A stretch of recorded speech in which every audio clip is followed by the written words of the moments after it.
we just settle this over a pint? No. All right, then. Come on! The Thing, 1982, teaches us a valuable lesson. That is, remakes can be good, as well as practical effects, but now we're left with the question, what about prequels like The Thing 2011? Let me know your thoughts down below, and let's get into it, shall we?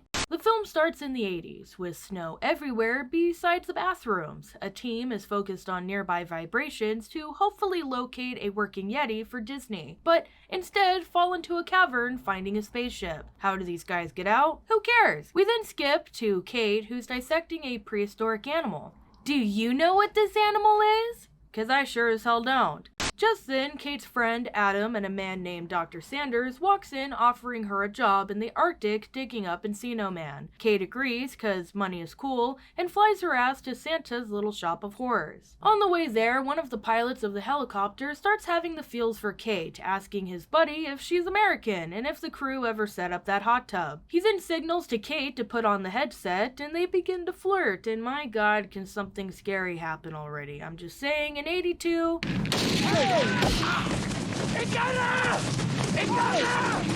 But in 2011 we get high school level awkward flirting. Very cool. Cool.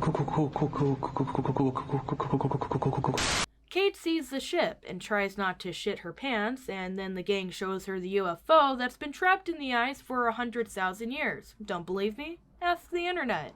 The gang gets the UFO out of the ice, brings it inside, and carefully take a tissue sample. Anyway, I started blasting. Bang! Bang!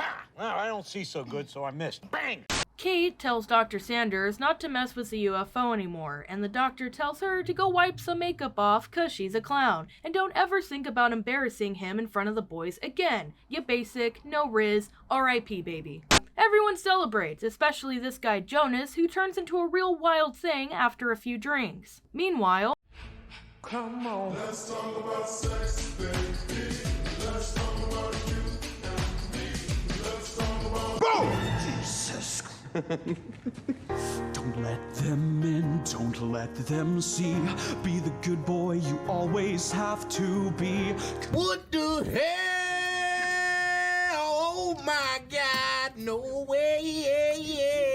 The UFO blasts out of the ice. Jameson bursts into the celebration, saying party's over. The gang look at the aftermath and all come to the same conclusion, that it's time to get the fuck out of here. But Dr. Sanders speaks up, saying, are we chicken or are we men? And two women. Let's get out there and show this UFO who's boss.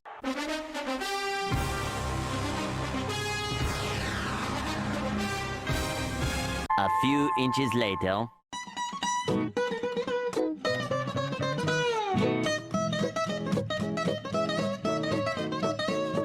This guy dies, causing the gang to say, flame on, mother UFOer, and lights his ass up, together, as a family. But Dr. Daddy is not having it, demanding they bring the corpse back inside, where they cut it open to find their buddy, who looks to have been absorbed by the extraterrestrial being. Kate learns that the UFO blood cells are taking over the human cells, aka mimicking them. She then finds ripped out teeth fillings and blood all over the bathroom, making her realize that the UFO is full-on body snatching people, causing her to quickly run to the helicopter that's leaving to take the red herring to a nearby hospital. Now, if you're an extraterrestrial being that wanted to take over the Earth, when do you think would be the best time to unzip, folks? If you know what I mean.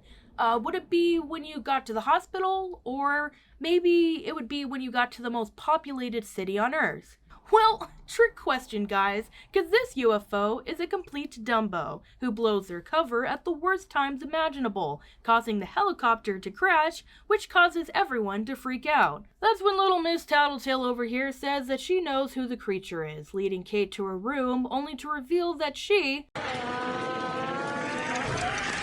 is super dehydrated, and is also a clone, chasing Kate down the hall, but luckily this idiot decides not to move out of the way, and ends up in the center of this alien chick's Tootsie Pop. This causes this guy to once again burn the UFO up, and while outside, Kate says no time for campfire snacks, cause there could be another clone amongst them. Just then, the two pilots from the crash earlier stumble in, and to be fair, I would also be skeptical on how these two possibly survived. So the gang decides to shove the two inside a shack, unless it's proven that they're not UFOs. Speaking of proving innocence, how is the gang gonna find out who is who? Why, by using the OG source material, of course, and taking blood samples. But before you roll your eyes thinking, been there, done that, the film says JK and burns down the lab. So how will they all prove their innocence now? Well, Kate, having more brain cells than the rest, fesses up about the bloody filling, saying that if you eat nothing but candy, you're good. So they all line up, fillings on one side and people who brush their teeth on the other. That's when they all, of course, turn against each other, but no time to argue when the UFO is right outside the door. Some go outside to explore and find that the pilots have escaped, only to find them inside, saying that was pretty rude to lock them up. And Jameson, not taking any more crap, shoots his ass, hitting not only him, but also the gas tank, causing an explosion. As they all pile into a nearby room, that's when this guy Edward decides now is the best time to break out his party favors.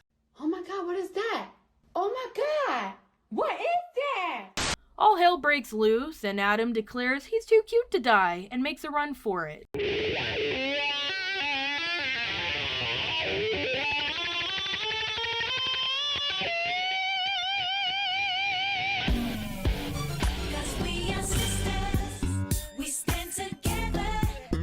Jameson is dead, the creature is still on the loose, but Kate and the pilot spend valuable time setting up some atmosphere for The Thing 1982. Anywho, Dr. Sanders gets the most unsatisfying deaths, like, we don't even get a taste. But whatever, the film's almost over. The pilot gets trapped in the kitchen only for Kate to swoop in and again save the day, and the creature is now dead. But uh-oh, there's one more clone, Dr. UFO, who heads for the spaceship. So of course Kate and the pilot follow after him, and once at the spaceship, while walking on top of it, the dang thing turns on, causing Kate to fall down into it, while the pilot does make it. And then he, this guy...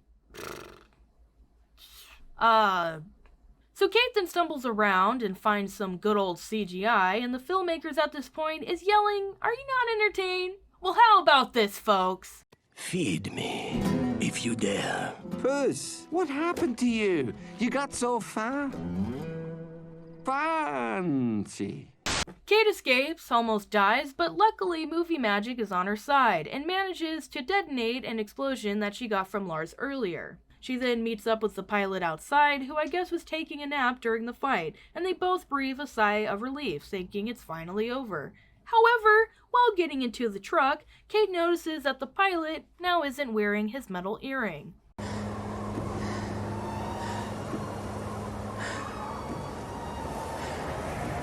It was your other ear.